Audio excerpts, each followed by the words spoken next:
Sébastien Barthélémy, bonjour. Bonjour.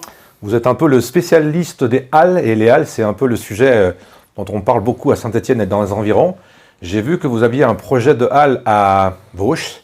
On appelle ça les halles du terroir ou les halles terroir, je ne sais pas exactement. C'est ça, les halles terroir. Les halles terroir. Finalement, dans terroir, tout est dit. C'est vrai que c'est un nom qui est très explicite, qui est bien. Alors effectivement, aussi le mot halle en lui-même, c'est un mot qui est très à la mode. Mais je crois que dans les périodes de crise, on essaie de se rattraper et de se rattacher en fait au passé. On le voit dans l'automobile, où on voit les vieilles voitures revenir, les Renault 5, les Renault 5 électriques, tout ça, on revient. Donc on le met au mode électrique, c'est-à-dire on le met au goût du jour, mais avec la vision du passé. Et ce mot halle, il est très marketé de partout, et vous avez le mot halle qui fleurit de partout absolument, parce que ça fait référence au passé, et donc à la sécurité, à la qualité. Chez nous, on ne veut pas associer le mot halle uniquement au passé, mais on veut réadapter pour le commerce de proximité à un fonctionnement qui leur permettra de survivre face à la grande distribution. J'ai envie de vous dire également que les mots halle, pour moi, ça correspond aussi à qualité, frais, produits frais, et un petit peu souvenir aussi, puisqu'on parle du passé. Ouais. On va peut-être parler du concept des halles. C'est quoi aujourd'hui le concept des halles? Parce qu'on a l'impression qu'on y a tout mis, on y a mis des légumes, on y a mis des restaurants, on y a mis du vin, on y a mis beaucoup de choses. Mais à la base, je crois que c'était surtout pour avoir un marché couvert. C'est ça. Et aujourd'hui, c'est quoi, ou le demain, le terroir, la halle terroir de demain, c'est quoi votre définition? Alors, contrairement à toutes les halles qui sont poussées un partout en France depuis 5 ans, chez nous, on ne vient pas manger. On peut manger parce qu'il y a un restaurant en tête de pont, un seul restaurant, mais le principe, c'est de faire ses courses. Donc, on sera plutôt proche de la grande distribution, des supermarchés qu'on connaît, qui depuis 50 ans nous ont appris à avoir une voiture, à venir sur un parking, à avoir une grande enseigne et à pouvoir se positionner devant, mais pour venir faire ses courses. Donc chez moi, on ne vient pas manger, encore une fois, on peut le faire au restaurant, mais on vient faire ses courses. Et personne n'aurait idée d'aller dans un supermarché d'une grande enseigne et se dire, bah mince, je suis au rayon fromage et je n'ai pas pu déguster. Non, on vient pour faire ses courses. Voilà, la grande différence, elle est là. J'ai envie de vous dire, là aussi, qu'est-ce qui va vous différencier finalement d'aller dans un centre commercial faire ses courses?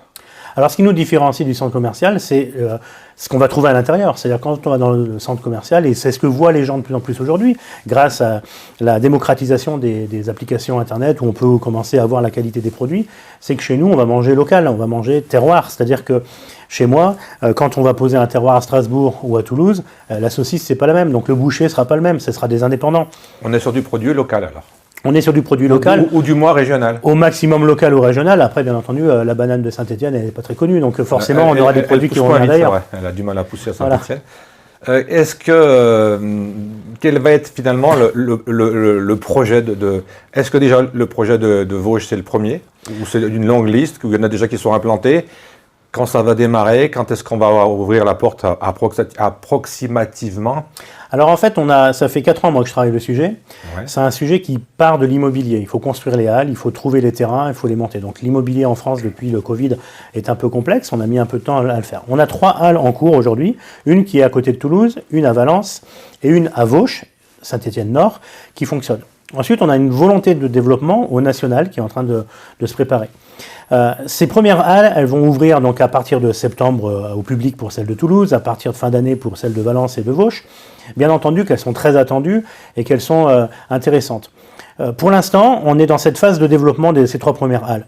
Aujourd'hui, je constate qu'au niveau des investissements français, la France fonctionne de cette manière. On n'est pas un pays qui est très habitué à partir à l'aventure.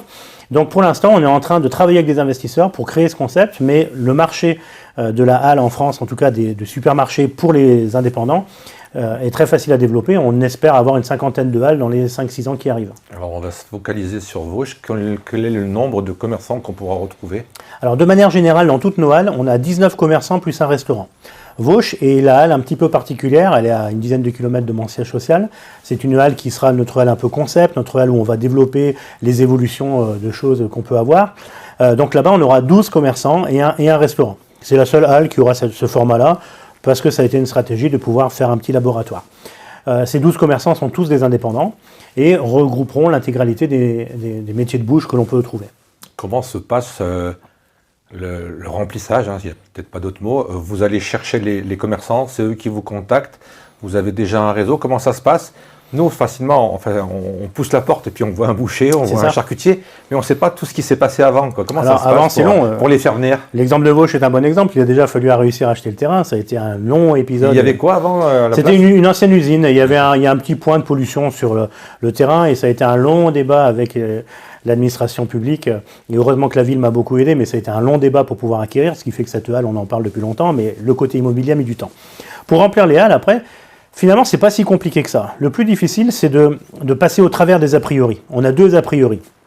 Le premier qui est depuis 5 ans, encore une fois, les halles food court se sont développées, donc c'est de croire qu'on vient manger chez moi. Donc le commerçant, il dit, moi, je veux pas venir ça.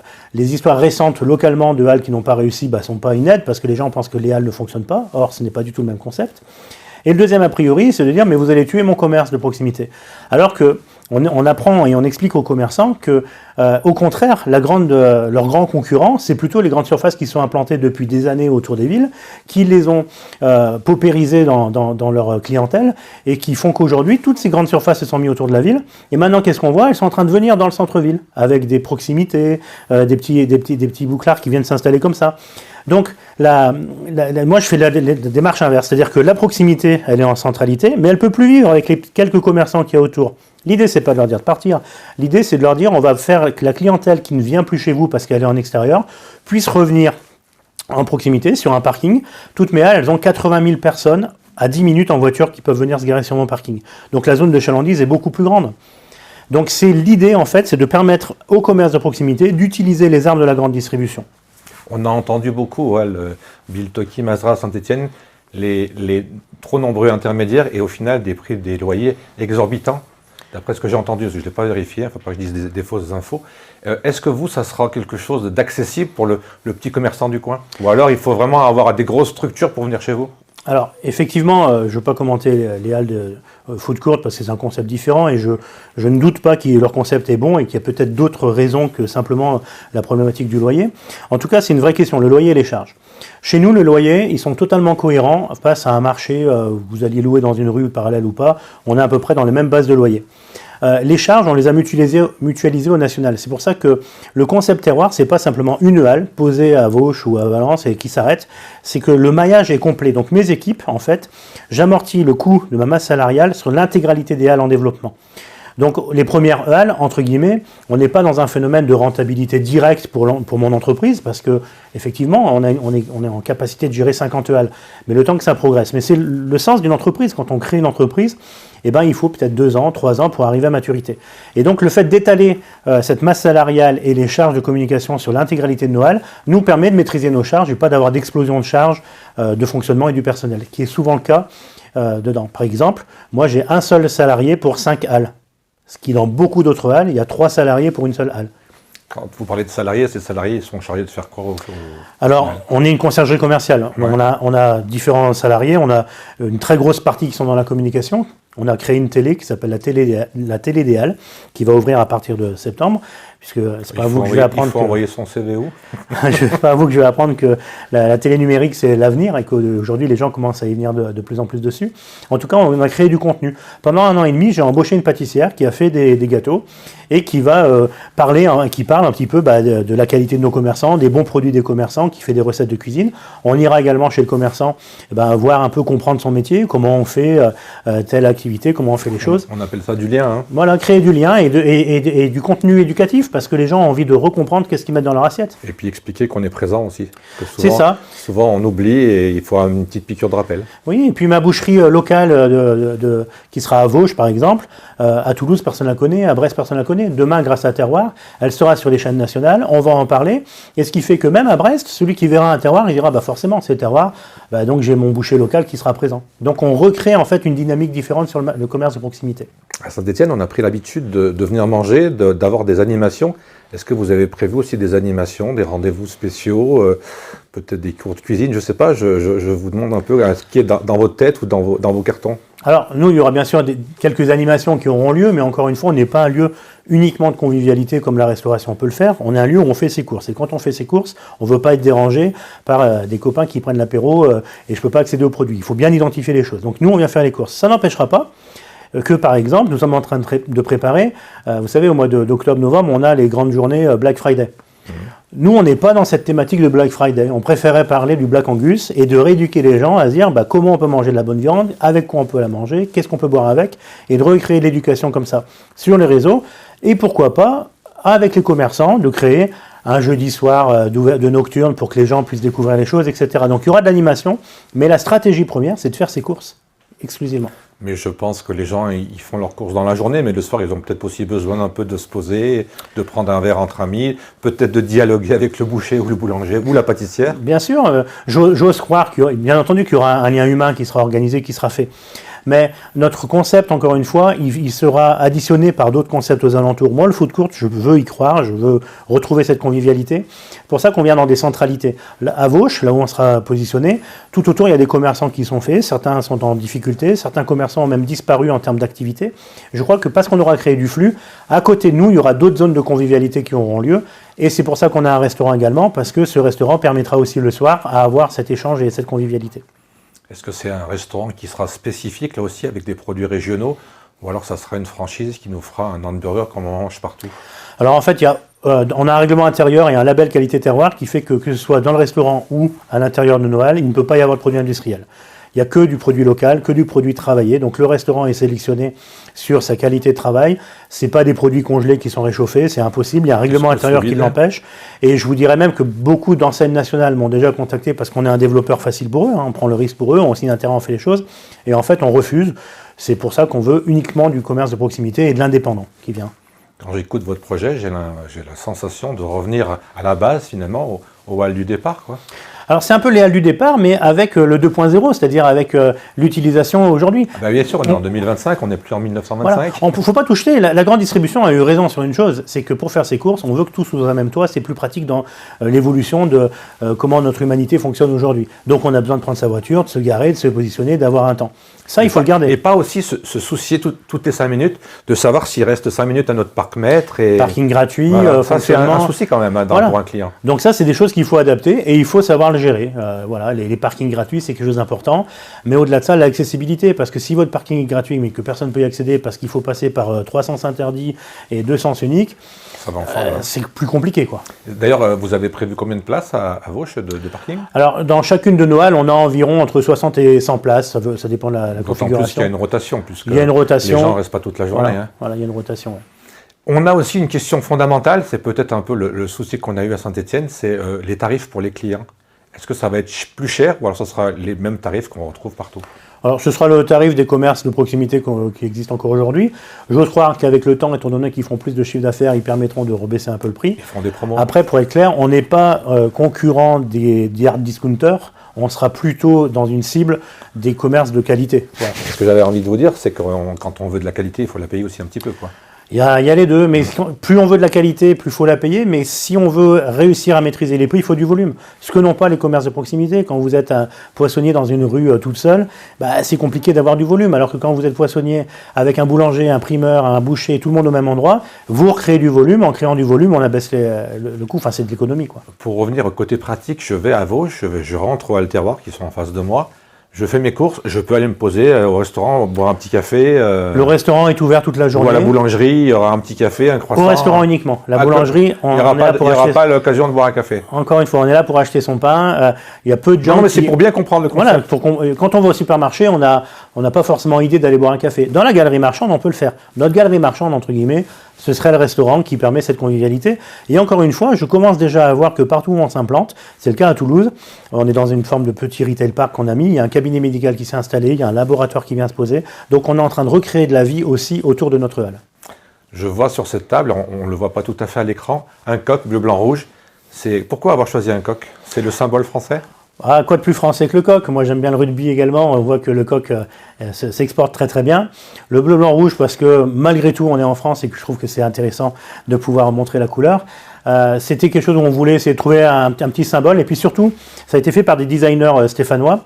Ce coq il fera 3,50 m de haut face à chacune de nos halles, vous le voyez sur la vidéo. Je te vois bien, c'est le côté un peu instagrammable du moment, c'est là où on est dans le 2.0, c'est-à-dire que quand on arrive à la halle on aura cette identité marquée, cette petite œuvre d'art qui est unique, elle est faite à chaque fois spécialement pour chaque halle et ça permettra de faire voyager le coq au travers de la France. Est-ce que vous vous êtes donné un délai? Est-ce que vous vous êtes dit on a 3 ans pour réussir, 5 ans pour réussir, je ne sais pas, 4 ans pour que ça soit rentable? Est-ce que dans vos prévisions, il y a des chiffres, il y a des dates butoirs? Alors, moi, j'ai toujours parti qu'on a toute la vie pour réussir, donc je prends mon temps. Maintenant, il y a l'âge qu'on a. Hein. Ouais, mais il n'est jamais trop tard pour le faire. Donc, surtout, je crois que le centre, c'est pas moi, c'est pas Terroir, c'est la problématique du commerce de proximité. Si on ne fait rien, je pense qu'à coup sûr, dans les années qui viennent, la grande distribution aura maillé définitivement le territoire et ce commerce de proximité disparaîtra. Et on le voit, c'est pas mon idée, il suffit d'aller dans les villes de France. Plus les villes sont petites, plus le commerce est déserté et on a un désert commercial. Donc la temporalité, en fait, elle est même, je dirais à l'inverse, c'est que je suis aujourd'hui pressé par les communes, pressé par beaucoup de commerçants qui ont pris le temps de comprendre et d'aller au-delà des a priori, que c'est une des solutions qui existent, c'est pas la seule. Il y a d'autres halles qui sont en train de se développer en France pour faire ses courses. Il y a d'autres initiatives. Moi, je ne détiens pas la vérité. Depuis 4 ans, j'ai beaucoup de créneaux qui me montrent qu'on a plutôt de bonnes situations de réussir avec les schémas qu'on a mis en place. Donc la temporalité, c'est de dire qu'aujourd'hui, on a une capacité de développer pendant les 10 années à venir, sans aucune difficulté, un maillage du territoire total par des halles de cette manière. On est à Saint-Étienne. Est-ce que vous avez pu profiter, analyser pourquoi les halles Biltoki ont bien démarré et puis finalement ça s'est éteint tout doucement? Est-ce que ça vous a permis de vous servir de cet exemple pour corriger vos idées, pour en mettre en place votre terroir? Non, c'est même à l'inverse. Aujourd'hui, puisque ça s'appelle les halles Mazra, le mot halle a été négatif chez les commerçants qui pensent qu'une halle ne marche pas. Donc il faut aller au-delà de ces choses. Je martèle sans cesse de dire que la restauration, ce n'est pas de la grande distribution. Quand un restaurant va mal, si un McDo, un KFC ferme, c'est pas pour autant qu'un supermarché va trembler. Donc il n'y a absolument pas de lien que Mazra fonctionne ou pas. Ce n'est pas du tout en lien avec les halles terroirs, c'est pas du tout le même concept. Après, il y a peut-être des raisons pourquoi ça n'a pas fonctionné. Oui, on les a analysées en termes de géographie, en termes de politique d'entreprise, en termes d'accompagnement de la ville, en termes de choses. On les analyse, mais ce n'est pas lié que à Saint-Étienne, c'est lié de manière générale. Donc, bien sûr que vu d'extérieur, on a un avis sur ce concept-là qui n'est pas concurrent au nôtre. Mais aujourd'hui, nous, on est focus sur terroir, sur les supermarchés de proximité pour les commerçants et que notre plus grand défi est de faire comprendre aux commerces de proximité que c'est une des solutions et que peut-être il est temps qu'ils évoluent aussi parce que le commerce évolue. Vous avez parlé de l'ouverture fin d'année à Vauche. Oui, fin d'année, on devrait avoir terminé les travaux. Après, à chaque fois qu'on a une halle, on a une association de commerçants qui est formée, d'accord, qui ne se limite pas forcément aux gens de la halle. D'ailleurs, on espère travailler avec l'ensemble des autres commerçants parce qu'il faut une attractivité plus générale. Après, il est évident que les commerçants n'ouvrent pas en juillet et août et n'ouvrent pas au mois de décembre, qui sont soit des activités creuses, soit des activités très chargées. Donc, celle de Vauche ouvrira soit au courant novembre, soit début d'année 2026. Est-ce que dans vos cartons, il y a d'autres implantations prévues dans la région Oui, dans la région. Alors, on est focus déjà sur ces 3 premières halles. Après, on a des demandes de partout dans la région et partout en France. Si je répondais favorablement aux demandes, je pourrais aujourd'hui poser 1, 2, 3 permis par mois sans aucune difficulté. Aujourd'hui, à l'emplacement des halles de Vauche, il n'y a rien. C'était une usine désaffectée, en fait. Non, mais je veux dire, il n'y a rien. Vous n'avez pas monté encore la première pierre. Non, on a démoli, on est en cours de démolition. Vous êtes en cours de démolition. Donc la première pierre symbolique a été faite, mais là on est en cours de démolition et les travaux vont continuer. Voilà, mais c'est assez vite monté une halle. Oui, c'est ce que j'allais vous demander, c'est quel délai pour voir les bâtiments. Il faut à peu près 9-10 mois pour monter une halle. Une fois que vous avez fait la dalle, les choses sont... Le plus dur, c'est d'avoir le permis, de faire les choses, et ensuite nous on commercialise qu'à partir du moment où on démarre la démolition.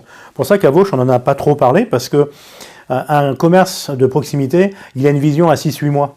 On ne peut pas lui dire, dans 2 ans, si je n'ai pas de recours des tiers, si je n'ai pas de problème, peut-être qu'on fera quelque chose. Il n'a pas cette vision. Donc, on a toujours cette phase où on a l'impression de dire, ils ne font rien, il n'y a rien qui se passe. Après, on démolit, il dit, ça arrive. Et puis après, on arrive à la phase où on livre, et où les commerçants se réveillent en disant, c'est génial leur truc, mais il n'y a plus de place. On ne me l'avait pas dit. Voilà, c'est ça. Est-ce qu'aujourd'hui, les 12, je ne sais pas comment on dit, des box, je sais pas. On appelle ça des loges, mais des loges, c'est des box. Ouais, ça fait plus classe, les loges. Ouais, est-ce que les 12 loges sont déjà réservées? Comment ça se passe? Alors, pas toutes, on annonce au fur et à mesure, on fait un peu de teaser, on ne veut pas annoncer tout d'un coup. On a déjà le poissonnier qui est arrivé tout de suite, parce que ça c'est un fait marquant, le poisson a un peu disparu en France, c'est ce qui fait que Comme ça a disparu des villes, les grandes distributions ont imposé 2 poissons à manger, qui sont le cabillaud et le saumon. Donc tous les autres poissons ont pratiquement disparu. Donc là, le poisson, on vient et on a des poissonniers qui nous suivent sur cela.